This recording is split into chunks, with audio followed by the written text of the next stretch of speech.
ओम शांति। हम सभी अभी यज्ञ माता जगदम्बा सरस्वती जी का बुक पढ़ रहे हैं।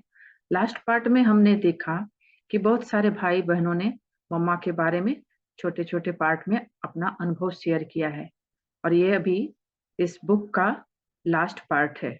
इसके बाद हम दूसरी बुक पढ़ेंगे, और इस लास्ट पार्ट में मम्मा ने अपना शरीर का त्याग कैसे किया, उनकी क्या स्थिति थी, शरीर त्यागने के बाद बाबा ने उनके प्रति क्या संदेश दिया, ये सब हम इस लास्ट पार्ट में जानेंगे। ओम शांति। महाप्रयाण से पूर्व की तैयारी। शारीरिक स्वास्थ्य के रूप में बहुत बड़ी परीक्षा। उनके जीवन में एक बहुत बड़ी परीक्षा उनके शारीरिक स्वास्थ्य ने ली। उन्हें जब विकराल रोग ने आ घेरा और उन्हें जब ये मालूम भी हो गया कि अब उनका ये शरीर अधिक समय तक रहने वाला नहीं है, तब भी वे निर्भय और निश्चिंत बनी रही। मनुष्य को सबसे अधिक भय मृत्यु का होता है और सबसे अधिक चिंता सुरक्षा की होती है। परंतु जब इन दोनों के बारे में पता लग गया, तो भी ना कभी किसी ने उनके चेहरे पर या उनके हाव भाव में चिंता देखी, न कभी लेस मात्र भी भय देखा। उन्होंने अपना जीवन शिव बाबा को अर्पित कर दिया था। उन्हें अटल विश्वास था कि अब जो कुछ होगा उसमें कल्याण ही समाया हुआ है। रोग के कारण भी उनकी दिनचर्या में कुछ अंतर नहीं आया। वे प्रातः सभी वत्सों से पहले उठकर योग में स्थित होती थी और वैसे ही नित्य की तरह सेवा में लगी रहती थी। अंतिम श्वास तक ईश्वरीय सेवा। जिस दिन उनके शरीर और आत्मा का बिछोह था, उस दिन भी वे सभी वत्सों से मिली। उन्होंने मातृवत हरेक वत्स को स्नेह और मुस्कान की मौन भाषा में संबोधित किया और उनसे नेत्र मिलन किया तथा अपने हाथों से हरेक को स्नेह के सूचक सेब और अंगूर प्रसाद अथवा सौगात के रूप में दिए। ये मालूम होते हुए भी कि वे थोड़े समय की मेहमान हैं या इसके बाद वे प्रस्थान करने वाली हैं, उनमें व्याकुलता नहीं हुई। आखिर एक क्षण ऐसा आया जब शक्ति सेना की नायिका जगदम्बा सरस्वती ने शरीर से प्रस्थान किया। उन्होंने पहले भी अपना जीवन बाबा की सेवा के लिए समर्पित किया हुआ था, और अब बाबा ने समर्पित आत्मा को आगे और सेवा पर नियुक्त किया। ब्रह्मा कुमार जगदीश चंद्र जीवन के अंतिम समय तक सेवा करते हुए देखा मातेश्वरी जी को। 24 जून 1965 सुबह 10 बजे मम्मा सबको अंगूर दे रही थी।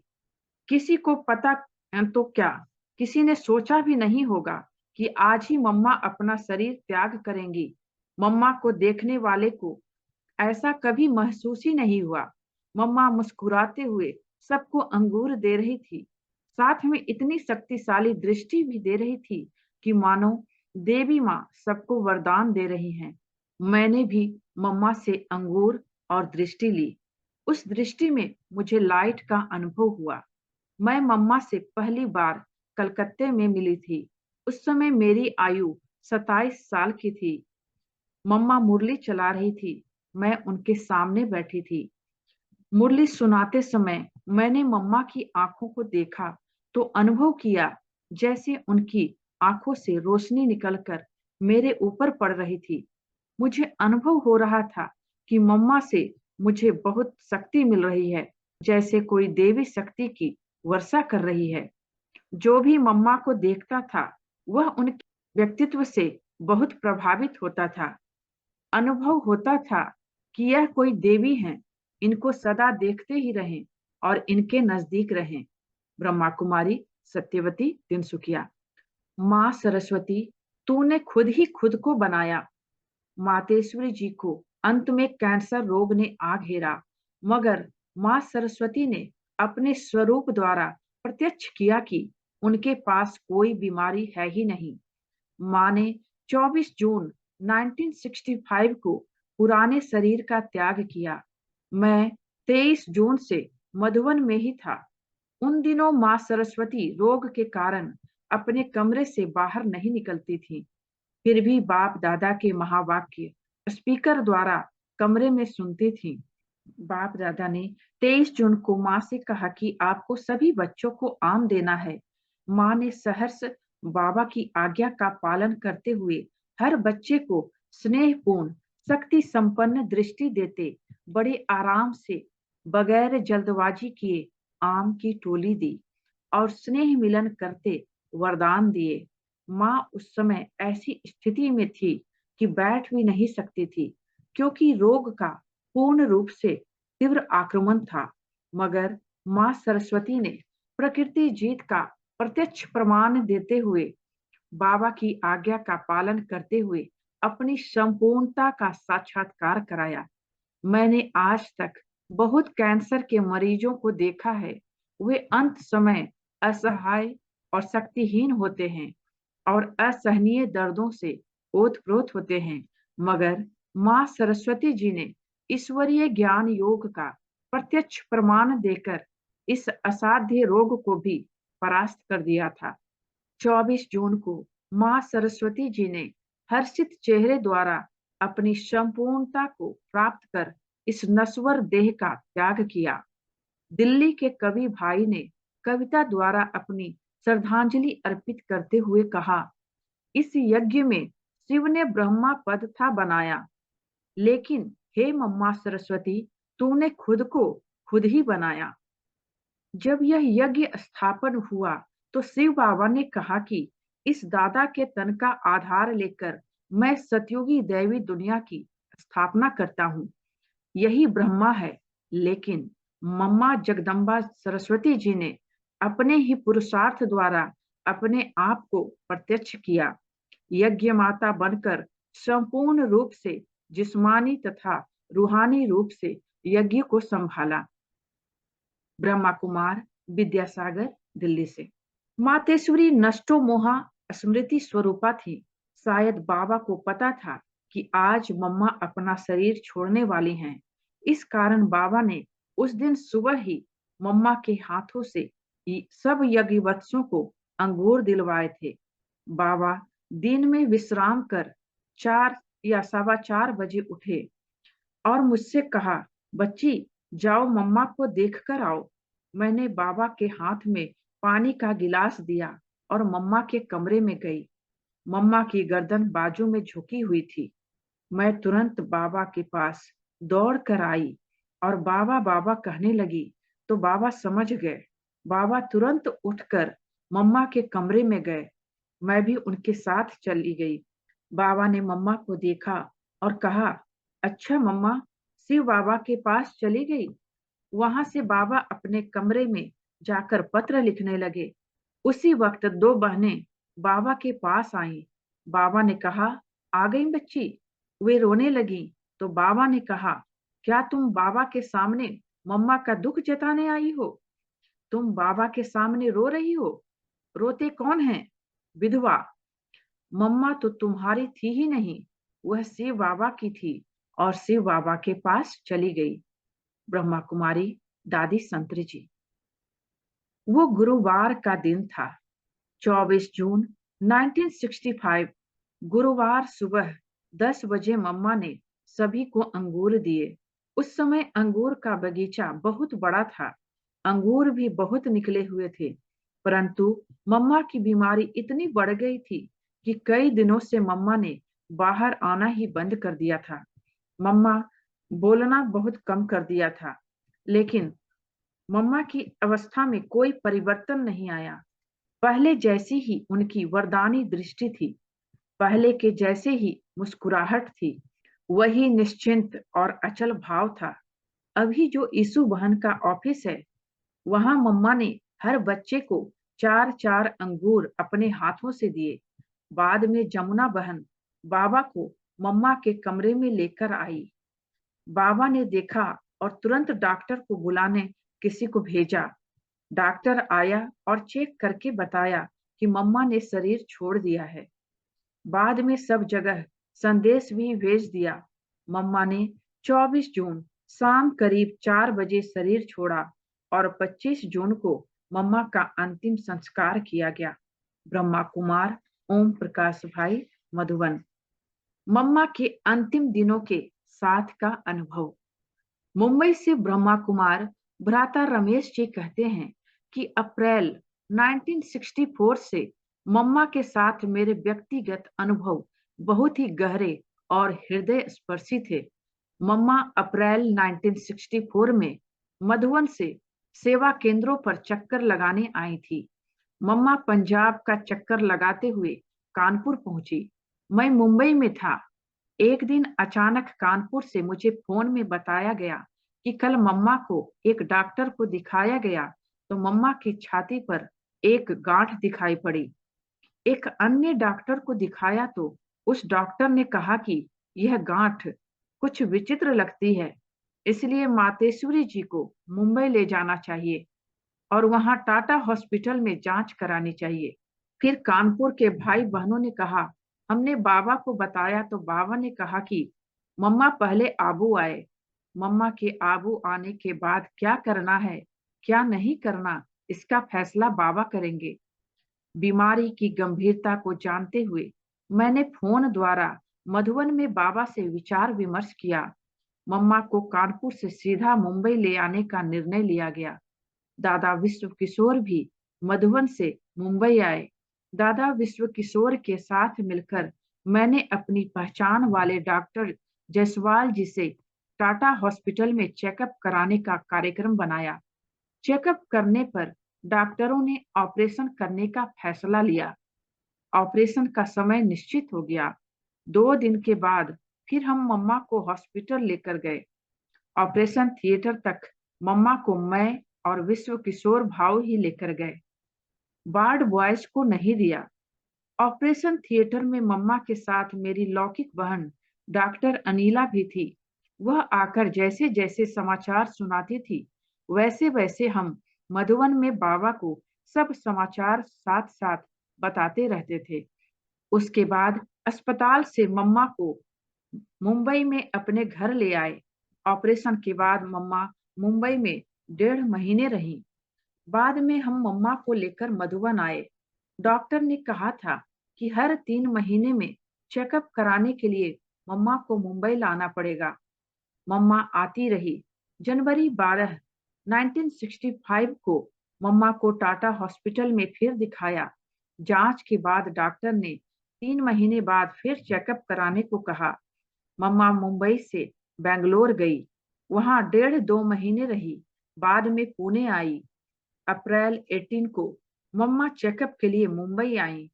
मम्मा के साथ जमुना दादी और अनीला बहन गई। मैं नहीं गया क्योंकि उस दिन मैं ऑफिस गया था। जब ऑफिस से वापस आया तो अनीला बहन का चेहरा उदास और पीला हो गया था। मैंने उनको बाहर गैलरी में ले जाकर पूछा, आपका चेहरा पीला क्यों हो गया है? डॉक्टर ने क्या बोला, मुझे बताओ। वो बात को घुमाने लगी। मैंने कहा, सच बताओ, डॉक्टर ने क्या बताया? उन्होंने कहा, तुम सुन नहीं सकोगे। मैंने कहा, मेरी चिंता न करो, वास्तविकता का सामना तो करना ही पड़ेगा, छिपाने से वो टलती नहीं है।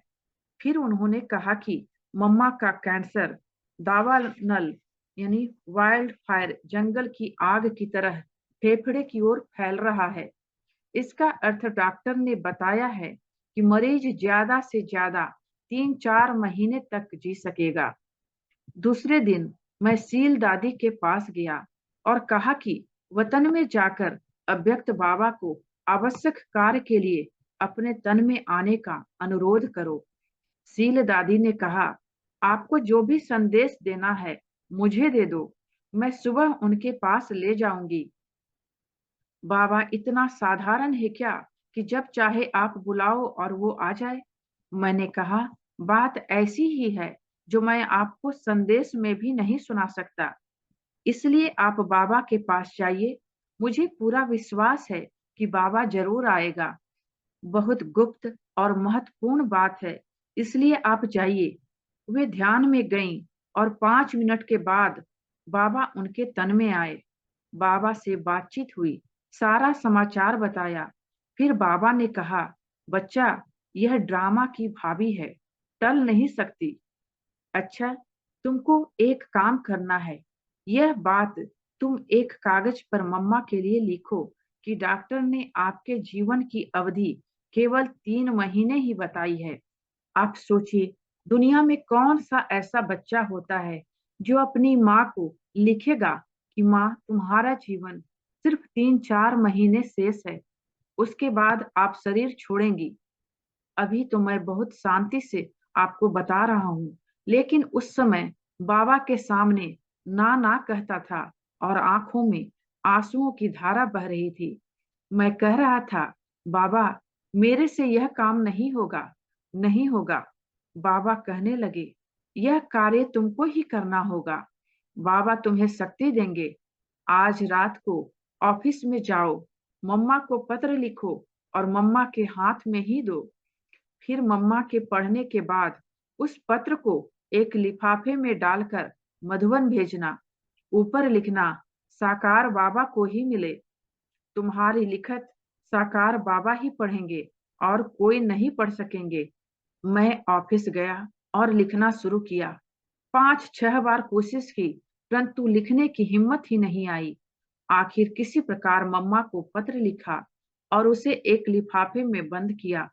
फिर रात के भोजन के बाद मम्मा के कमरे में गया।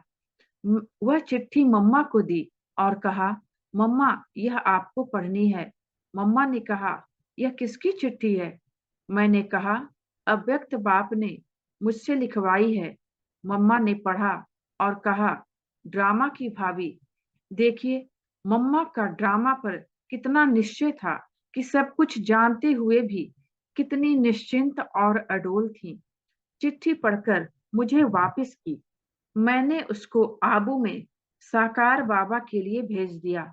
उस महीने की 19 और 20 तारीख के ये दिन मेरे लिए बहुत कठिन परीक्षा के दिन थे, जिनका मुझे सामना करना पड़ा।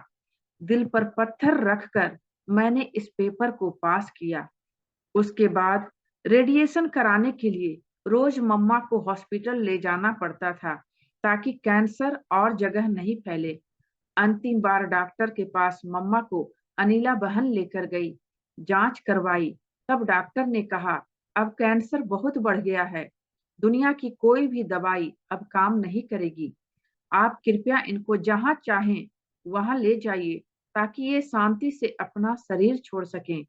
मम्मा को श्वास लेने में भी बहुत तकलीफ हो रही थी। जब डॉक्टर ने कहा कि उसको जहां चाहे वहां ले जाइए, तब अनिला बहन को गारंटी हो गई कि हम बाजी हार गए। फिर हमने साकार बाबा को फोन पर बताया कि डॉक्टर ने ऐसा ऐसा कहा है, क्या करें? बाबा ने कहा, मम्मा को आबू भेज दो।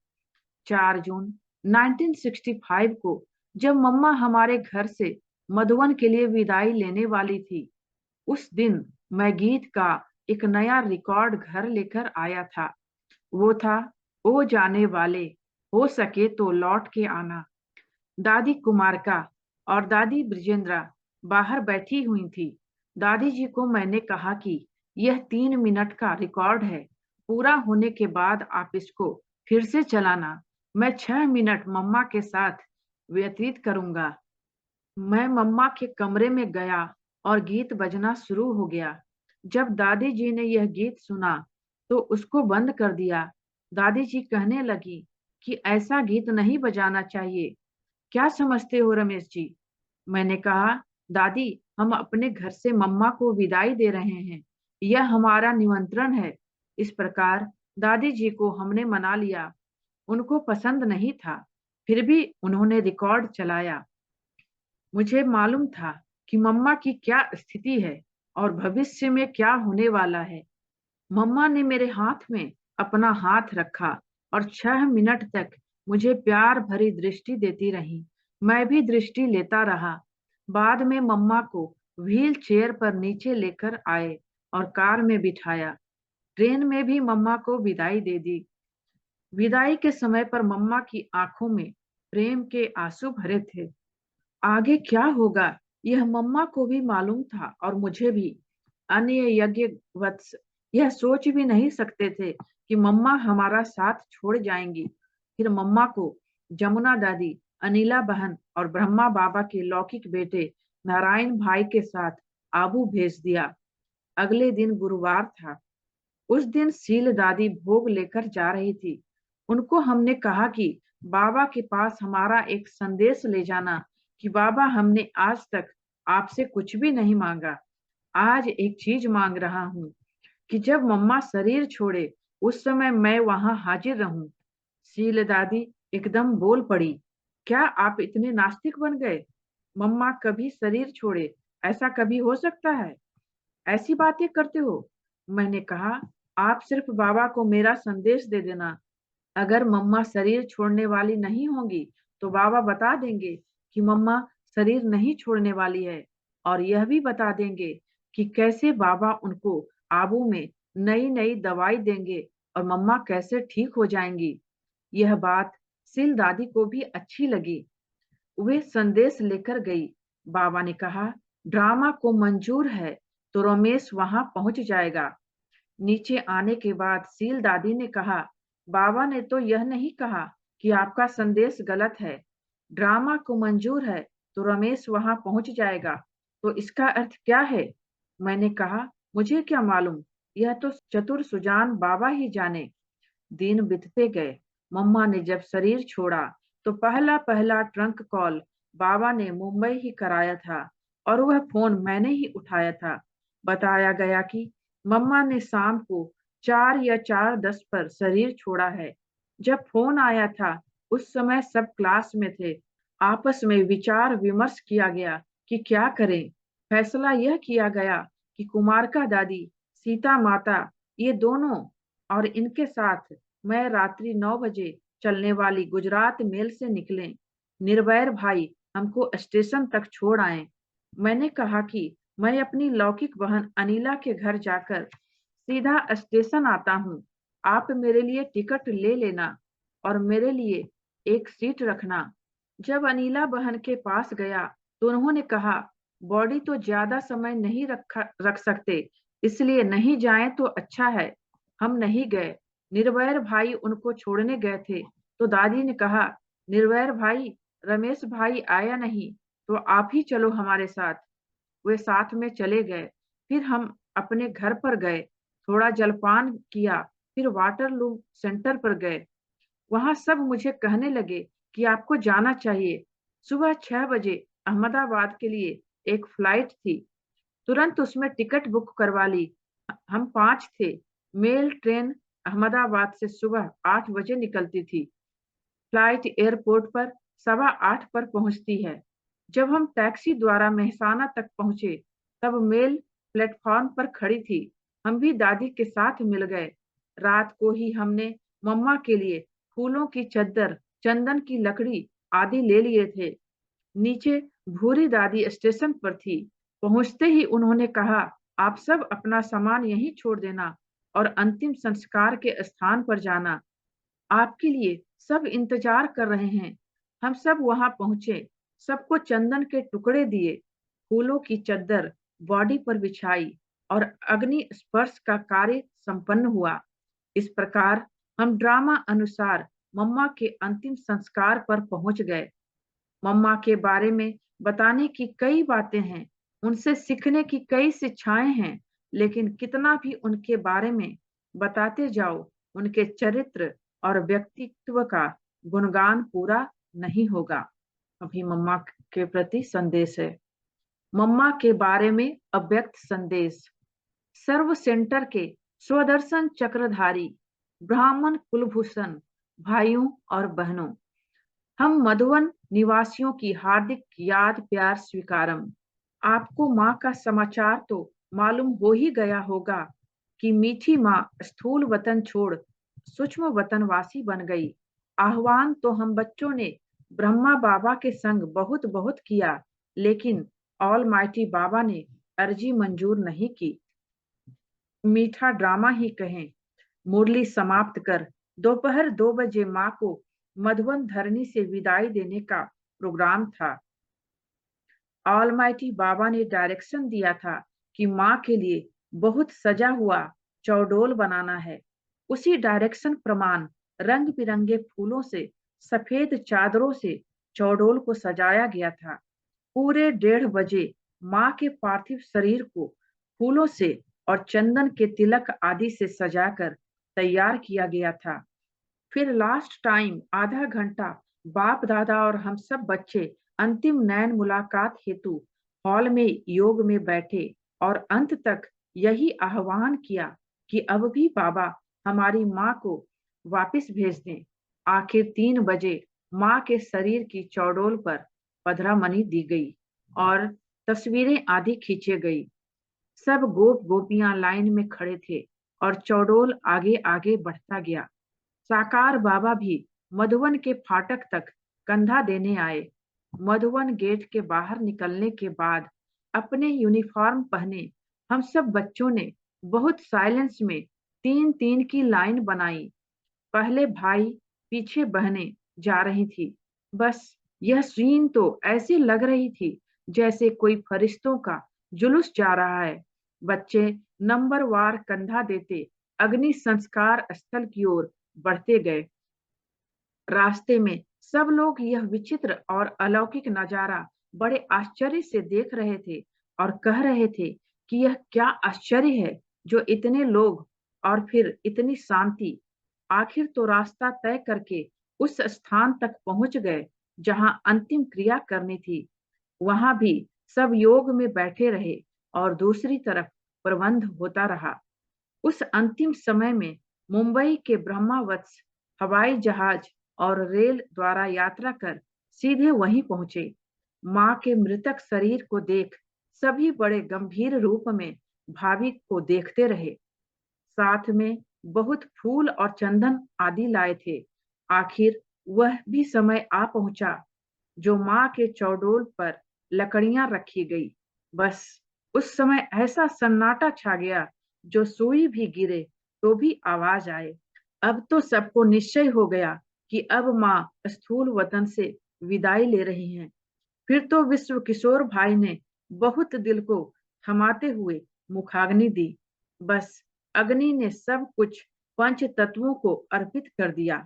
फिर सब शांति में लाइन में ही मधुवन लौट आए। साकार वतनवासी मीठी माँ की सूक्ष्म वतनवासी बनने के बाद अव्यक्त वतन में रूह रिहान संदेशी गुलजार दादी द्वारा मधुवन में 7 दिन का भोग का समाचार। पहला दिन 26 जून 1965 नुमा शाम का समय था। हम वतन में पहुंची तो मीठी मम्मा बड़े आराम से बाबा की गोद में विश्रामी थी। हम जा पहुंची। बाबा ने मम्मा को अपने हाथों से भोग स्वीकार कराया और कहा कि मम्मा बड़ी थक कर आई है, इसलिए विश्राम करा रहा हूँ। हमने कहा, मम्मा, सबने कहा है मम्मा को ले आना, तो आप चलिए, सब बहुत याद कर रहे हैं। माँ बहुत मीठा मुस्कुराते हुए बोली, बच्चे, आप सब तो बहुत बार वतन में घूमते रहते हो, मैं आज आई हूँ तो लेने आई हो। मुझे सूक्ष्म वतन बहुत भाता है। सब बच्चों को हमारी तरफ से बहुत याद प्यार देना। दूसरा दिन 27 जून 1965 नियम प्रमाण भोग स्वीकार कराने के बाद आज मीठी माँ को ऑल माइटी बाबा के साथ गद्दी पर विराजमान देखा। दोनों आपस में बातें करने में इतने मग्न थे जो कुछ सेकंड तक हमें भी नहीं देखा। फिर बाबा ने कहा, मम्मा, आपके प्रति यज्ञ प्रसादी आई है, आज तो आप भोजन ही भूल गई ना। फिर माँ सुना रही थी कि बाबा आज मुझे कह रहे थे कि मम्मा आज आपको सेवा अर्थ भेजूं। मैंने कहा, बाबा, अभी तो मैं वतन में ही रहूंगी। जैसे साकार बाबा के साथ रही हूँ वैसे आकारी वतन में आपके साथ रहूंगी। फिर मम्मा को सब अनन्य बच्चों की याद दी। बस याद देते ही ऐसे महसूस हुआ जैसे कि माँ के नैनों रूपी दूरबीन में एक एक वत्स की प्रेम संपन्न याद की मूर्त बस रही थी और एक एक से मुलाकात हो रही थी। उस समय माँ के नैन बच्चों के स्नेह में गीले हो रहे थे। माँ को कहा, मम्मा, सबसे मिलने के लिए चलेंगी? माँ बोली, जैसे बाबा चलाएंगे वैसे चलूंगी। बाकी बाबा मुझे बहुत बहलाते हैं, वह कल सुनाऊंगी। तीसरा दिन 28 जून 1965। आज माँ को बाबा के साथ बगीचे में देखा और साथ में संपूर्ण मम्मा को भी देखा। दूर से ऐसा लग रहा था जैसे मेरी आंखें एक माँ के दो रूप तो नहीं देख रही हैं, लेकिन नजदीक जाने से मालूम हुआ कि संपूर्ण मम्मा और साकार मम्मा दोनों थीं। फीचर्स तो एक ही थे, ट्रांसपेरेंट दोनों थीं, लेकिन दोनों की फिर भी पहचान हो सकती थी। मुलाकात होने के बाद संपूर्ण मम्मा देखने में नहीं आई। बाबा बोले, मम्मा से पूछो कि आज कहाँ कहाँ सैर किया। मम्मा बोली, आज बाबा मुझे सब सेंटर्स की सैर पर ले गए। वहां देखा कि कई बच्चों को शिव बाबा की याद भले ही थी, लेकिन माँ की याद का पलड़ा भारी था। कईयों के चेहरे बहुत सन्नाटे में और गंभीर भी देखने में आए। कोई कोई के तो मुरझाए हुए चेहरे भी थे, कोई हर्षित मुख भी थे। जो देख रहे थे मुस्कुरा रहे थे। सारा चक्कर लगाने के बाद बाबा मधुवन में ले आए। अपनी संदली पर बैठ जैसे मैं मुरली सुनती थी वैसे सुनी। बच्चों का और मेरा ध्यान मुरली में ही था। फिर माँ ने सुनाया कि आज 6 बजे से इंतजार कर रहे थे। बाबा हमें वतन के फल दिखा रहे थे और कह रहे थे कि जो अच्छे लगे वे तोड़कर खाओ। हमने मम्मा से पूछा, मम्मा, आप जब साकारी वतन से जा रही थी तो सबसे विदाई भी नहीं ली, क्या आपको मालूम था कि मैं जा रही हूँ? माँ बोली, कल यह सुनाऊंगी। माँ को मधुवन में आने का निमंत्रण दिया। आज मम्मा को कुछ स्थूल वतन की स्मृति अधिक थी और वह बहुत रिफ्रेश थी। बाबा ने कहा कि आज मम्मा को भक्तों के पास ले जाना है। चौथा दिन 29 जून 1965। मम्मा तो बाबा के साथ ही थी। भोग स्वीकारने के बाद मम्मा से पूछा कि कल कहाँ कहाँ बाबा ने सैर कराई। माँ बोली, बाबा ने कहा आधे भक्त तेरे और आधे भक्त मेरे हैं। अब बताओ आपके भक्तों के पास ले चलूं या अपने भक्तों के पास। फिर तो बाबा ने बहुत सैर कराई, लेकिन एक काली का मंदिर था, वहां बाबा ले गए। वहां देखा तो बहुत भीड़ थी। भक्त अपने नियम परमान जा रहे थे। एक भक्त बहुत व्याकुल था और प्रतिज्ञा कर रहा था कि अगर दर्शन नहीं होंगे तो प्राण त्याग कर दूंगा। बाबा बोले, मम्मा, भक्तों की पुकार सुनते रहम नहीं आता। अब इनके सामने जाओ। तो मैं जाकर मूर्ति के आगे खड़ी हो गई। भक्त इन साधारण रूप को देख बेचारा हर्षित भी हो रहा था, तो वो दुविधा में भी पड़ गया था। बाबा ने कहा, उसके मस्तक पर हाथ धरो। तो मैं जाए उसके आगे ठहरी, मस्तक पर हाथ रखा। वह ध्यान में चला गया और देखा कि कैसी वही काली अम्बा के रूप में आई खड़ी है। बस चेतन रूप में प्राप्ति देख भक्त तो गदगद हो गया। फिर बाबा ने विदेशी युगल दिखाया जो अति नौधा भक्त थे। बहुत घायल रूप में अंग्रेजी में प्रार्थना कर रहे थे और माँ माँ कह बहुत मिलने की अभिलाषा प्रकट कर रहे थे। बाबा ने सुनाया कि भले ही अब ये क्रिश्चियन हैं, लेकिन हैं भारतवासी पक्के भक्त। कोई हिसाब के कारण वहां जन्म मिला है। कल जो पूछा था कि अंतिम समय आपको महसूसता थी या नहीं, उस पर मम्मा ने सारा समाचार सुनाया कि 4 दिन पहले ऑल माइटी बाबा से मुलाकात हुई थी। तो उस लास्ट मिलन में बाबा की बातों से मुझे 100% निश्चय बैठा था कि अब मुझे जाना है, लेकिन 1% ना का था, क्योंकि पहले जब बाबा हमसे मिलता था तो कहता था कि अभी तुमको बहुत सेवा करनी है, अब जाने की बात ही नहीं। सोचो, तुम्हारा तो बहुत बड़ा पार्ट है, आदि आदि। लेकिन इस बारी जब हमने पूछा कि बाबा कब तक और कितना समय यह हिसाब किताब है, तो बाबा बोले, बाकी बाकी थोड़े समय का है, अब जल्दी ही अंत होना है। और आदि से बाबा उस दिन गंभीरता से मुस्कुरा रहा था, जो लगता था कि कोई गुह्य रहस्य छिपा हुआ है। साथ में फिर बीच बीच में यही कहता था कि बेटी, सूक्ष्म वतन में चलेगी, वहां चल खेलेगी, बहलेगी। इन सब चरित्रों से पक्का महसूस हो रहा था कि बाबा अपने पास मुझे खींच रहा है। साथ में शरीर की कमजोरी बढ़ती हुई देख और भी पक्का होता जा रहा था। आखिर दिन दिक्कत हुई, उसमें भी महसूस हो रहा था कि कैसे श्वास खींच रहे हैं। 2 घंटे पहले मेरी शारीरिक शक्ति कम होने लगी थी और पक्का समझ में आ गया था, लेकिन मैं बोलूं यह संकल्प नहीं था। आखिर कुछ सेकंड में ऐसी अवस्था हो गई जैसे कि देह में हूं, लेकिन देह से न्यारेपन का, साक्षीपन का और अशरीरी कर्मातीत अवस्था का अनुभव हो रहा था। यह संकल्प ही बाबा ने मर्ज करा दिया कि मैं जा रही हूँ। और क्या कह रहे थे, इस सुनने से मैं भी परे थी। अपने सामने बाबा का पारदर्शी रूप देखा जरूर, लेकिन उस समय भी साकार वतन की साकारी शरीर की भासना नहीं आती थी। उसके बाद फिर हमने पूछा, मम्मा, शमशान की सीन बाबा ने आपको दिखाई? माँ बोली, हाँ, बाबा ने सारी सीन ऐसे दिखाई जो अपने ही शरीर को साक्षी हो देख रही थी।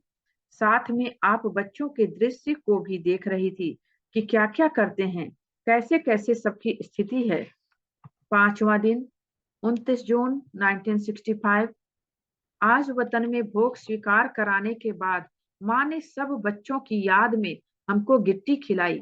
बाबा बोले कि बच्चे समझते हैं कि माँ से हमको ही प्यार है, लेकिन बाबा का भी तो मम्मा से प्यार है, इसलिए वतन में बुला लिया है। फिर मुस्कुराते हुए बोले, बच्चे समझते हैं कि माँ हमें भूल गई है, लेकिन नहीं, माँ तो अब भी बच्चों की सेवा में है। साकार में तो जहाँ रहती थी वहां ही सेवा कर सकती थी, लेकिन अब तो जहां चाहे 1 सेकंड में वहां पहुंच सकती है। मम्मा बोली, जैसे मैं सूक्ष्म रूप में हूँ, वैसे तुम भी आत्मा रूप में रहेंगे तो महसूस करेंगे कि माँ कैसे सेवा कर रही है। इन 3 दिनों में बच्चों की सूक्ष्म में सेवा कैसे की है वो आगे सुनाऊंगी। उसके बाद हमने का पूछा, आपका जब आह्वान कर रहे थे तो उस समय आपको क्या अनुभव होता था? मम्मा बोली, आप सबके योग के आह्वान का प्रवाह पहुंचता तो जरूर था, लेकिन मेरा तो इस शरीर से संपूर्ण ही संबंध टूट चुका था, इसलिए फिर से वापस कैसे आ सकती थी? भले ही खींच होती थी और ऐसे महसूस होता था जैसे कोई चीज को अनेक चींटियां चटक जाती हैं और घसीट घसीट कर ले जाती हैं, वैसे सूर्य की किरणों समान माइट की तारें हम आत्मा को आकर्षण कर घसीट रही थी। लेकिन कर्म बंधन खत्म होने के कारण संकल्प ही नहीं उठता था कि जाना है, तो कर्म कैसे हो सकता था? फिर मम्मा ने सुनाया कि सारी रात जब आह्वान कर रहे थे तो बीच में 2 बार बाबा ने मुझे इसी शरीर में चक्कर लगाकर आने के लिए भेजा था कि अनुभव करो कि शरीर के बंधन वश आत्मा का क्या हाल होता है, और शरीर के बंधन से मुक्त आत्मा उसी शरीर में जाती है तो कैसा अनुभव करती है, वह अनुभव करके आओ। भले ही 2 बार आई, लेकिन ऐसे लगा जैसे कि कोई पराई जगह चक्कर लगाने आई हूँ, और शरीर बहुत ठंडा हो चुका था, इसलिए भले ही आत्मा प्रवेश हुई, लेकिन चुरपुर नहीं हुई। बाकी मैं आकर देख गई थी। इस पर हमने कहा, मम्मा, जाते जाते हम सबको 4 से 5 बजे तक 2-3 बारी चेहरे पर मुस्कुराहट और चमक सी महसूस हुई कि माँ आई है और सबसे मिल रही है। ऐसी रूहान कर स्थूल वतन लौट आई। 6ठा दिन, 30 जून 1965। आज जब हम गई तो माँ साकार बाबा से मिलकर लौटी थी और ऑल माइटी बाबा को समाचार सुना रही थी। हमारे पहुंचते ही मम्मा ने खुद ही बच्चों की याद प्यार का समाचार पूछा और बोली, देखो, मैं साकारी रूप के बजाय अब सूक्ष्म रूप से में मददगार हूँ। बच्चों को मेरा यही संदेश देना कि अगर माँ से प्यार है तो माँ का यही कहना है कि साकार में साकारी बाबा के मददगार तो अब तुम बच्चे ही हो तो पूरे मददगार हो चलते चलना और छोटी छोटी बातों पर ज्यादा मेहनत नहीं लेना। अब तो इस पाठ से जान गए होंगे कि समय बहुत नजदीक आ रहा है, ना सिर्फ विनाश का लेकिन साथ साथ प्रभाव यानी प्रत्यक्षता का भी समय नजदीक आ रहा है। इसलिए अपने को संपूर्ण बनाने में तीव्र पुरुषार्थी बनते चलो। फिर हमने पूछा कि मम्मा, सूक्ष्म में हम बच्चों की कैसे सेवा करती हैं? इस पर माँ समझा रही थी कि अब स्थूल शरीर से तो पाठ खत्म हुआ, अब तो रहा रूहों का, रूहों के साथ संबंध। तो जैसे शुरू शुरू में तुम्हें याद होगा कि मम्मा तुम्हारी रूहों से बात करती थी, इसी रीति यहाँ भी अभी हर बच्चे की रूह को इमर्ज कर उनके जो कड़े संस्कार हैं उन्हों को योग शक्ति, रूहानी शक्ति से भस्म करने की सेवा चल रही है। ऐसे नहीं कि मुझे सब कुछ भूल गया है, नहीं, सब वत्सों का नक्शा हमारे सामने है और अमृत वेले हर रूह को इमर्ज करती रहती हूँ। लेकिन तुम बच्चे भी जब रूह रूप में होंगे तब इस रूहानी सेवा की महसूसता कर सकेंगे। जब तक रूह रूप में स्थित न होंगे तो अनुभव ही नहीं कर सकेंगे। तो न चाहते भी माँ की याद तुम्हें रूह के रूप में स्थित कराएगी और योगा युक्त देही अभिमानी बनाएगी। उन्हों को अनुभव प्रैक्टिकल में होगा कि माँ हमसे बोल रही है, मिल रही है, यह बोल रही है। इसके बाद माँ ने ज्वेलरी का बॉक्स खोला, उसमें ज्वेलरी का सेट भरा हुआ था। वो ऐसा अनोखा व अलौकिक था जिसको कब देखा ही नहीं था। माँ बोली, देखो, मैं सारा दिन इन्हीं दिव्य गुणों रूपी गहनों से आप बच्चों को सजाती रहती हूँ। यही माँ की सेवा है। 7वां दिन, 1 जुलाई 1965। आज वतन में माँ से मुलाकात करते समय समाचार की लेन देन करने के बाद माँ बोली कि बाबा हमें वहां ले चला जहां विनाश की तैयारियां हो रही है। वहां बहुत नाजुक हथियार तैयार पड़े हुए थे, साथ में मार्शल लोग प्लान बनाए तैयार खड़े हुए थे। सिर्फ 1 सेकंड की देरी है ऑर्डर मिलने व शुरू करने की। तो बाबा ने कहा, ये विमान इसलिए दिखाए हैं कि देखो, एक तरफ विनाश की तैयारियां, दूसरी तरफ फिर स्थापना के निमित्त आपकी शक्ति सेना की स्थापना की तैयारी कहाँ तक है। तो स्थापना और विनाश की तैयारियों में दिन रात का फर्क था। इस पर मम्मा सुना रही थी कि देखने में ऐसा आता है कि अब बच्चों का पुरुषार्थ कोई समझाने से तीव्र नहीं होगा, लेकिन एक तरफ कुछ विनाश की रिहर्सल, दूसरी तरफ फिर अब प्रभाव का भी समय नजदीक आ रहा है। तो उसमें बच्चों की बुद्धि बीजी हो जाने से ही पुरानी बातें व पुराने संस्कार मिट जाएंगे। अब भल बच्चे कहते हैं कि हम बिजी हैं, लेकिन सबकी बुद्धि बिजी नहीं है। भले मुख बिजी है लेकिन बुद्धि बिजी होनी चाहिए। बाद में फिर बाबा ने एक गुह्य रहस्य सुनाया कि देखो, विनाश का कार्य अब क्विक चल रहा है। 1 सेकंड में बुद्धि को टच कर कार्य करा लेते हैं। इस ही रीति से अब स्थापना का कार्य भी जल्दी जल्दी होना है। इसलिए मम्मा को भी सूक्ष्म वतनवासी बनाया हूं, ताकि वह भी बुद्धियों को प्रेरित कर स्थापना का कार्य जल्दी करा सके और प्रभाव निकल जाए।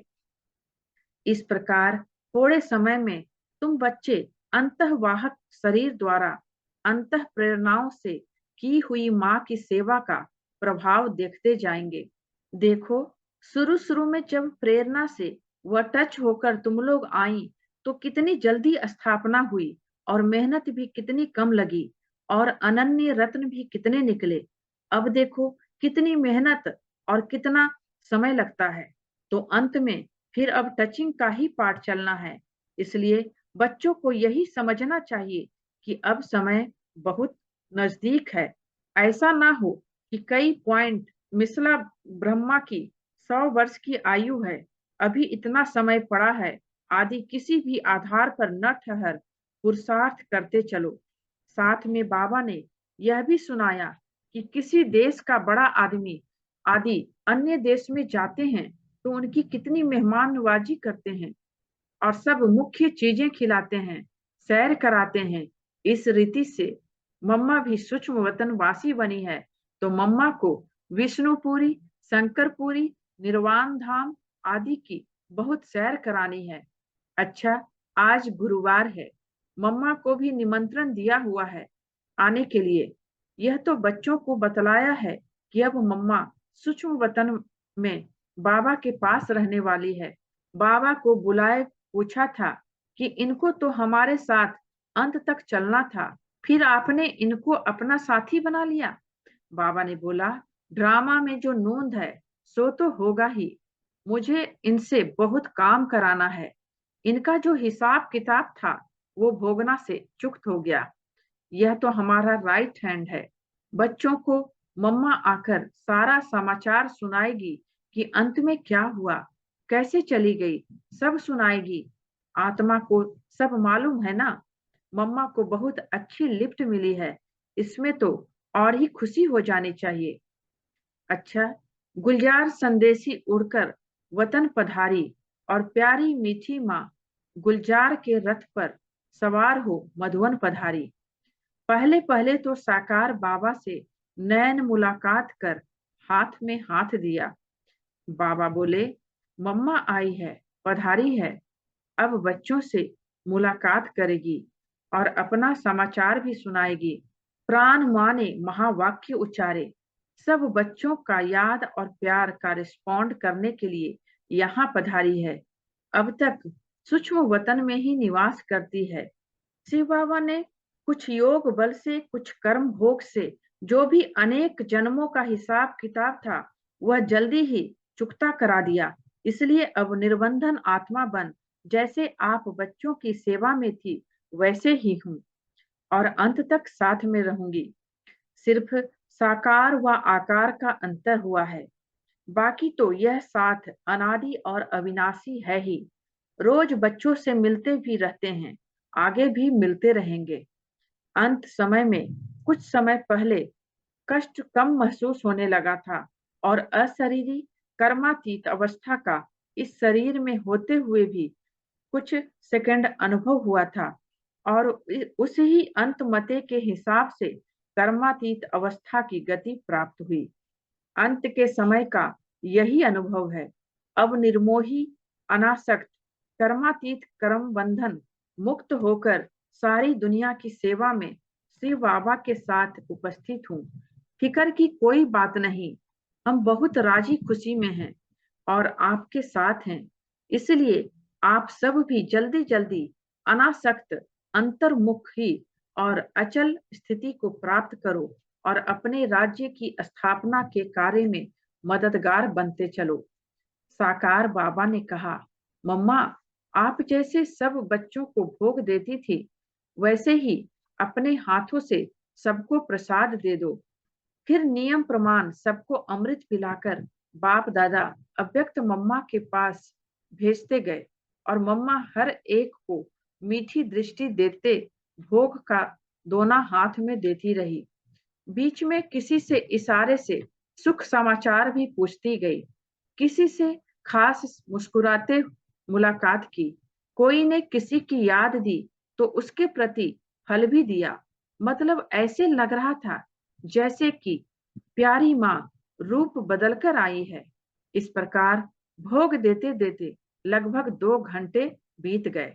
जब सबको भोग मिल गया तब बाप दादा मीठी माँ के सामने संदली रख बैठे और नैन मुलाकात के साथ साथ अव्यक्त मुलाकात होने पर हस्त कमल से प्यारी अव्यक्त माँ को घर के फल और भोग का सगुन कराते रहे। आम रस भी निकाला गया था, वह भी पिलाया गया और माँ ने फिर बाबुल को खिलाया। जैसे कभी कभी साकार में होता था वैसे ही हुआ। बाद में फिर माँ सब बच्चों से नैन मुलाकात कर और बाप दादा से मधुर मिलन मनाते हुए विदा हो गई और उसके बाद सभा समाप्त हुई। उस दिन ब्रह्मा भोजन भी था। सोमवार 6 जुलाई 1965। आज सोमवार है। प्राण माँ को मधुवन से विदाई लिए 12 दिन हुए हैं। आज खास प्राण माँ की याद में भोग लगाया गया है और प्राण माँ को बच्चों से मिलने के लिए निमंत्रण भेजा हुआ है। प्राण माँ की पधरामनी हुई तो उनसे नैन मुलाकात कर हाथ मिलाते हुए बाप दादा बोले, मम्मा अब कहाँ निवास स्थान है? प्राण माँ बोली, सूक्ष्म वतन में। बाबा बोले, सेवा पर तत्पर हो? इशारे से हाँ। आज बुलाया गया है बच्चों को, कुछ दो शब्द भी सुनाओ, समाचार भी कुछ सुनाओ। देखो ये बच्चे कहाँ कहाँ के हैं, पहचानती तो होंगी बहुतों को। आगे तो कचहरी भी करती थी, सैल्वेशन भी पूछती थी। सूक्ष्म वतनवासी माँ बोली, सबकी सेवा के साथ साथ शिव बाबा के साथ विनाश की तैयारियों का भी साक्षात्कार कराते रहते हैं। जो अनन्य भक्त हैं उनके पास भी जाते रहते हैं और आप वत्सों की भी रूहानी सेवा करते रहते हैं। यहाँ अंत समय प्रभाव निकालने के निमित्त जो व्यक्ति है उनका भी इन एडवांस साक्षात्कार करते रहते हैं। अंतः प्रेरणा से अंतःवाहक शरीर द्वारा उन्हों की बुद्धियों को प्रेरने की सेवा चलती रहती है। फिर तो भोग की तैयारियां हुई और माँ ने अपने होली हस्तों से सबको भोग दिया। बाद में बाप दादा ने सबको गोद में बिठाया और प्राण माँ मुख में टोली देती गई। लगभग 1.5 घंटे तक यह अनोखी रंगत रही। बाद में प्राण बाबा ने प्राण माँ को स्थूल वतन से विदाई दी। संदेश। आज वतन में बाबा ने खास मम्मा को बुलाया था और हम सब बच्चों ने भी मम्मा को बुलाने का बाबा को संदेश दिया था। जाते ही मम्मा और बाप दादा बाह्य रूप से तो दो मूर्ति थी, लेकिन वास्तव में त्रिमूर्ति हैं। दूर से ही बहुत दिनों के बाद ही वतन में मम्मा को देखा तो पहले तो थोड़ी सी खुशी हो रही थी, फिर यह भी आ रहा था कि बहुत दिनों के बाद मुखड़ा देखा। मम्मा का देखना बड़ा निर्मोही था, उपराम तथा न्यारा था। प्यार तो उसमें भरा हुआ रहता ही है। ऐसी अवस्था के आगे हमारा कुछ चल नहीं सकता। बाबा ने कहा, माँ से मिलो। हम आगे बढ़ी तो मम्मा ने कहा, नहीं, पहले बाप फिर माँ। फिर बाबा के पास बढ़ी और मिली। मम्मा ने कहा, सुनाओ तो, विशेष याद किसकी थी? हमने कहा, वैसे तो बीज को याद करते हैं, परंतु आपकी भी याद थी। मम्मा ने हालचाल पूछा, सभी बच्चे किस रफ्तार से चल रहे हैं? फिर कहा, तुम बताओ, तुम क्या समझती हो? तो मैंने कहा, उमंग तो बहुत है, उमंग के साथ कदम भी उठा रहे हैं। मेजॉरिटी सब में उमंग है कि जैसे हमारे मम्मा बाबा का यादगार रहा, वैसे हम भी कर्तव्य करें। मम्मा ने कहा, यादगार अपना कायम कैसे होता है? क्या मुख्य बात ध्यान में रखें जो हमारा यादगार कायम रहे? मम्मा बाबा ने क्या किया जो यादगार रहा? मम्मा ने सुनाया, जो जितना याद में रह करके कर्म करता है उसका यादगार बनता है। याद में रहकर कार्य नहीं करते हैं तो नहीं बनता, तो याद का फल बनता है यादगार। तो हर एक बच्चा अपने को अभी भी देख सकता है कि मेरे बाद मेरा यादगार कितना रहता है। याद में रहना है तो याद में भी जितनी स्टेज और परसेंटेज रहेगी उतना यादगार बनेगा। जैसे कोई कोई आत्माएं ऐसी स्टेज वाली हैं, अभी अभी याद रहे, अभी अभी भूले। 22 जुलाई 1965। संदेश। सर्व रूहानी सेंटर के दैवी बहनों और भाइयों को हम मधुवन निवासियों की याद स्वीकार हो। आप सबके दिलों में तो उमंग अवश्य उठा ही होगा कि वर्तमान समय मधुवन की स्टेज पर क्या पाठ प्ले हो रहा है। समय प्रति समय मुरलियों द्वारा हम बच्चों को बाप दादा बहुत बहुत रिफ्रेश कर रहे हैं। खास इस बारी मधुबन कंठे पर कुंभ का मेला बड़ा भारी हुआ। जहां पर सर्व सेंटर्स के हैंड्स तथा उनके स्टूडेंट ने हर प्रकार की रिफ्रेशमेंट पाई। इस समय मधुबन में बिल्कुल शांति लगी पड़ी पड़ी है। अमृतसर, बटाला, कुछ कुछ मुंबई, पुणे, दिल्ली व नांगल की पार्टियां हैं। बारिश की मौसम भी चालू हो गई है। ठंडी ठंडी हवाएं, कुछ धूप, कुछ बादल, तो कब कब बरसात, यह रंग बिरंगा मौसम चलता रहता है। मधुबन में जो प्यारी माँ की का पाठ पंछी संदेशी द्वारा प्ले हुआ, वो दिनचर्या तो मुरली द्वारा आपके पास पहुंची गई है। लेकिन इस बार जो अचानक माँ का पाठ प्ले हुआ, वह भी अनोखा ही था। गुरुवार प्रातः 5:30 बजे बाप दादा ने अचल, सती और देवी, इन 3 संदेशियों द्वारा शिव बाबा को मम्मा की मधुबन में पधरामणि का निमंत्रण भेजा। साथ में बाबा ने यह भी संदेश भेजा कि पूछकर आना कि इन 3 संदेशियों में से माँ की पधरामणि किस तन में होगी।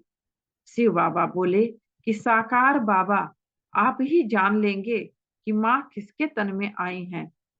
क्लास पूरा होने के बाद हमेशा के प्रोग्राम अनुसार भोग प्रारंभ हुआ। 3 पंछियों को बड़ी गद्दी पर बिठाया गया।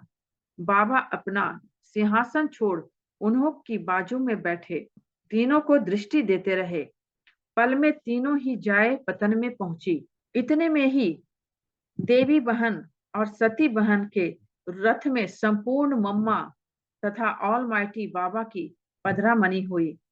अचल बहन के तन में साकारी मीठी मम्मा की पधरामणि हुई। हम बच्चे भी तीनों से बारी बारी दृष्टि लेते टोली लेते गए। साकारी माँ अचल बहन के तन में बच्चों से मीठी दृष्टि से मुलाकात करते हुए हर एक के प्रति बहुत धीमी आवाज से कुछ न कुछ शिक्षा देती रही। सती बहन और देवी बहन तो पाठ बजाए वापस आ गईं, लेकिन बाबा ने माँ को यहाँ की देखरेख करने भेजा था। क्लास समाप्त होने के बाद माँ को बाबा अपने कमरे में ले गए, जहां माँ ने अपना प्रोग्राम बताया कि बाबा ने कुछ समय के लिए बच्चों से मिलने भेजा है। फिर साकार बाबा के डायरेक्शन अनुसार जिस रीति से पहले माँ का कमरा बनाया गया था, उस रीति से बनाया गया। फिर 2 बच्चों से पर्सनल बात की, बाद में भंडारे तरफ चली। वहां भी हम बच्चों को शिक्षाओं से सजाया, जिसमें खास ब्रह्मा भोजन के महत्व को बताया। कहा, तुम जब ब्रह्मा भोजन बनाते हो, सब्जी काटते हो, तो उस समय एक ही शिव बाबा की याद में रहकर करने से इस ब्रह्मा भोजन में ताकत आ सकती है। 5,000 वर्ष बाद वही देवता झाड़ के बिछड़े हुए बच्चे डायरेक्ट आ मिले हैं। डायरेक्ट ब्रह्मा भोजन का बड़ा महत्व है, तो ऐसे ब्रह्मा भोजन को प्यार से बनाना है। यह बाबा की दुकान है, जहां बहुत सच्चाई व ईमानदारी से सेवा करनी है। देखा देखी की सेवा नहीं करनी है, लेकिन बड़े प्यार से घर का मालिक समझ सेवा करने से कुछ बनता है। यह मेरा ही घर है, मेरा ही परिवार है, ऐसा समझने से दूसरा भाव नहीं उठता है। फिर वो कोई बात में आनाकानी नहीं करते हैं। लेकिन जब इस मेरेपन के भाव से निकलते हो, तो द्वेष उठता है। जिसका एक अथक बाप से बुद्धि योग है, वो कब थक नहीं सकता है। बाबा अथक है, जिन्हों का बुद्धि योग अथक के साथ है, वो कब थकेगा नहीं। तो यज्ञ को मेरा समझ बड़े प्यार से चलना है। इस यज्ञ की संभाल के लिए इतना क्यों कहा जाता है? ऐसा भी नहीं होगा कि जो देरी से आएंगे वो जल्दी स्वाहा हो जाएंगे, लेकिन जो पहले अर्पण हुए हैं और पूरा पहचान कर नहीं चलते हैं, तो नयों का फिर संपूर्ण स्वाहा करने में देरी हो जाएगी। आहुति दी हुई चीज बाहर निकलती है, तो फिर स्वाहा होने में मेहनत लगती है। बच्चों की अवस्था के ऊपर ही इन सारे स्थूल यज्ञों के स्वाहा होने का मदार है। तुम रूहानी रूहों को सेवा करनी है, जैसे अशरीरी बाप सेवा करते हैं, उनको याद करते हो तो बल मिलता है। इस रीति तुम रूहानी रूहों को रूहानी रीति से कई अज्ञानी रूहों की सेवा करनी है। ऐसा भी नहीं समझना है यह दीदियों का काम है। मैं तो छोटी हूँ, लेकिन तुम सब मालिक हो। ऐसे मालिकों को सब ध्यान रखना है, तब बाबा की प्रेरणाओं को पकड़ेंगे। बाबा चाहते हैं कि बच्चे जल्दी आएं। बाबा को बच्चे की भी साथ देंगे तो जल्दी होगा। एक अनुभव, जब कोई झाड़ की चोटी पर चढ़ता है तो उसको देख कई साहस करते हैं चढ़ने का, लेकिन एक चोटी पर चढ़कर गिरता है तो उसे देख कोई को भी चढ़ने का साहस नहीं होता। बाप दादा से अब बहुत मेहनत नहीं लेनी है। बहुत सेवा केंद्रों पर चक्कर लगाती रहती हूँ। अर्जुन, बाप की पूरी पहचान नहीं है, जिस कारण बहुत भूले होती रहती हैं। तुमको सबके लिए आदर्श बन खड़े रहना है। कई ऐसी आत्माएं जो टच हो वर्षा लेने आती हैं, आदेश को प्रैक्टिकल न देख पीछे हट जाती हैं। सेवा भी एक की याद में ही करनी है। उनकी याद से जो सेवा करते हो तो सबूत भी जल्दी निकलता है। ऐसे ऐसे शिक्षाओं से सजाया माँ ने कुछ समय के बाद विदाई ली। ओम शांति। ये बुक फिनिश हो गई। इसके आगे हम दूसरी बुक पढ़ेंगे, लेकिन फिर भी आप लोगों का कोई सजेशन हो कि कौन सी बुक आप लोग सुनना चाहेंगे तो कमेंट में जरूर सजेस्ट करें। थैंक यू बाबा का, और थैंक यू आप सबका भी। ओम शांति।